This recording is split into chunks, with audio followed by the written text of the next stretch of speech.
Let's give it up for Cats, Miss Supranational Philippines.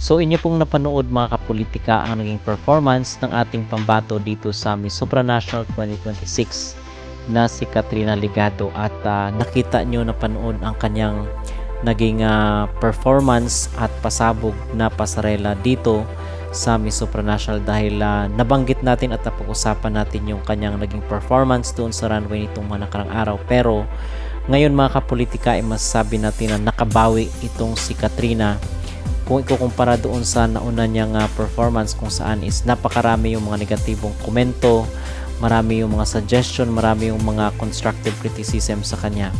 Pero happy to say na dito sa kanyang naging performance sa pagrampa sa kailang prelim ay masabi ko na nag-improve. So kung doon sa ating mga naunang video ang score ko dito kay Katrina ay 8/10, ngayon naman mga kapolitika ay ang score ko sa kanya is 9/10. So abangan po natin ang mga susunod na kaganapan dito sa Miss Supranational.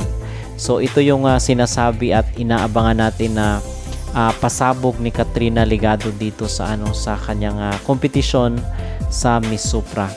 So ang meron rin kasing usap-usapan, 'di ba, ating nabanggit doon sa ating mga naunang video na ito daw si Katrina ay baka pasok na daw automatically ito sa top 5 dahil gusto daw siya ng organization. At ayon pa nga doon sa ating nabasa ay nagagandahan daw ang organization dito kay Katrina Ligado.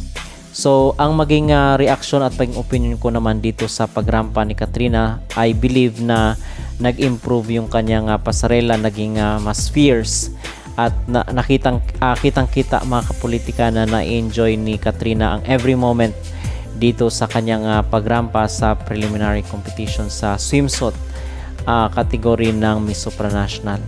So sana is magtuloy-tuloy na ang kanyang magandang ipinakita dito sa kanilang kompetisyon. So at marami rin po tayong mga nakitang magaling, so talagang kapalaran na lang ang magtatakda dito kung ano ang magiging kapalaran ni Katrina Ligado sa Miss Supranational. Okay? So far yun po ang ating pinaka-latest na update ngayon dito sa Miss Supranational na nagaganap ngayon sa bansang Poland.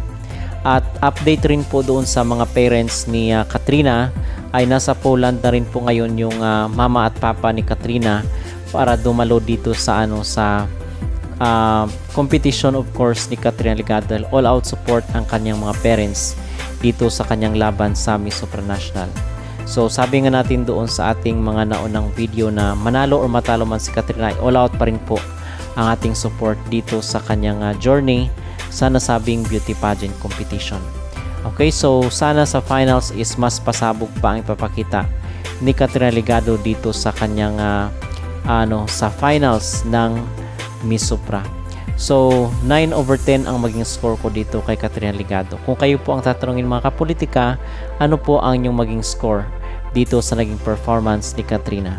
Mag-comment down below at huwag kalimutang mag-like at mag-subscribe na rin kayo para updated kayo sa ating mga latest issue. Ongoing ang Miss Supranational pageant ngayon sa bansang Poland at matinding diskusyon nga ngayon sa pageant community ang naganap na Miss Supra Model of the Year segment noong linggo dahil nga ang ating pambato na si Katrina Ligado hindi nakausad sa listahan ng mga winners. Another moment na hindi nakausad ang Pinas sa listahan simula na nangyari ito noong 2023. Ang Supra Model of the Year segment nga isa sa mga fast track challenges na nagbibigay nga ng spotlight sa isang kandidata. Ang pagpasok mo sa listahan ay pwedeng makadagdag sa'yo ng exposure at madalas nga nga makaka-influence sa final judging. Pinapakita sa challenge na ito ang strength ng kandidata sa catwalk, fashion sense, at stage presence na sinasabi nga mahalaga sa Supra brand na nakatuon nga sa modelist prototype, sa glamour at sa global appeal. Ito nga ang inaabangang segment ng mga pageant fans worldwide dahil nga magandang performance dito ay makakatulong makapag-generate ng buzz sa social media, especially sa mga Pinoy supporters. At syempre mga nakapasok nga dito ay kadalasan nagiging mga frontrunners na. Kaya nga after nung segment nung nakaraang linggo, hindi nga talaga maiwasan ang pagkadismaya ng mga Pinoy pageant fans. Maraming ang dismayado sa mga Pinoy pageant fans. Nagkalat ang mga negatibong komento sa mga pageant communities. Kasi nga inaasahan ng mga pageant fans na walk in the park kay Katrina ang segment na ito, pero anyari? Maganda at elegante naman ang lakad niya, pero sabi ng mga pageant fans, kulang daw sa wow factor. Ang outfit niya okay naman, classy na din, pero sabi ng iba, hindi naman striking gaya ng iba. Solid ang performance, confident at polished, pero hindi nga naging breakthrough moment. Ganun nga ang inaasahan ng ilang mga pageant fans na may breakthrough moment sana, kaya nga ganun na lang ang sentimiento nila. Wala pang Pinay delegate na nanalo ng mismong Supra Model of the Year title, pero may mga Pinay naman na nakapasok sa listahan each year. Masasabi natin gateway ito para sa mas mataas na credibility at visibility ng Pinay delegate sa Supra, pero wag nga mag-alala mga pageant fans dahil hindi naman to solid na magde-determine kung sino nga ang pupwesto sa dulo. For example, Anna Valencia Lacrini of Germany last year, she topped the Europe group pero she ended first runner-up sa overall. Miss Malaysia last year, siyang winner sa Supra Model Asia and Oceania pero wala siya sa top 5. Naungusan niya si Tara last year pero si Tara ending third runner-up. Pauline Amelings hindi rin siya nakausad sa Supra Model in 2023 pero na first runner-up siya. Kasi nga mga pageant fans, iba-iba naman ang criteria sa judging kaya wag muna tayong mag-dwell sa negativities. At iba rin ang momentum sa mga fast-track challenges pagdating sa mismong finals. At may historical pattern niya ang Supra. Lately, favored sila sa mga queens na nakapag-compete na internationally. Kaya nga wag muna tayo mawala ng pag-asa. This coming weekend, let's see kung ano pa nga pwede mangyari sa finals. Pero good news naman dahil binawi nga tayo ni Felipe Marasigan. Isa nga siya sa pumasok sa Mr. Supra Model of the Year. We didn't see this coming dahil isa siya sa pumasok sa top 5.